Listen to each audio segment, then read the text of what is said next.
அடுத்து சுயேட்சை எம்எல்ஏவுக்கு யாரெல்லாம் ஓட்டு போட்டாங்களோ அவங்களாம் மகா புத்திசாலிகள். ஆனால் கட்சி எம்எல்ஏக்கு ஓட்டு போட்டவங்க வாய்ப்பு இல்லை. அப்புறம் சுயேட்சை எம்எல்ஏ 24 மணி நேரமும் தொகுதியிலே இருப்பார். ஆனால் கட்சி எம்எல்ஏ அவர் எங்கே இருப்பாருன்ட்டு அவரை தவிர வேற யாருக்கும் தெரியாது. குறிப்பாக தொகுதி மக்களுக்கு தெரியவே தெரியாது. அடுத்து சுயேட்சை எம்எல்ஏ சட்டமன்றத்தை ஒரு கோயில் போல ட்ரீட் பண்ணுவார். ஆனால் கட்சி எம்எல்ஏ ஒரே கலவர பூமி தான், அதெல்லாம் மதிக்கிறதே கிடையாது. அப்புறம் சுயேட்சை எம்எல்ஏ மக்களை மதிப்பார், அது கட்சி எம்எல்ஏ வாய்ப்பு இல்லை.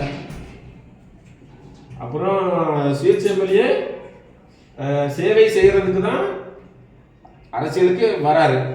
ஆனால் கட்சி எம்எல்ஏ அவர்கிட்ட இருக்கிற பணத்தை காப்பாற்றுறதுக்காக அரசியலுக்கு வராரு.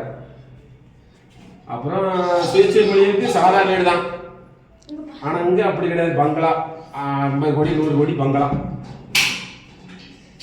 ஆனால் சுயேட்சை எம்எல்ஏவுக்கும் 1,05,000 சம்பளம், கட்சி எம்எல்ஏவுக்கும் 1,05,000 சம்பளம். அவ்வளோதான், யோசிச்சுக்கிடுங்க.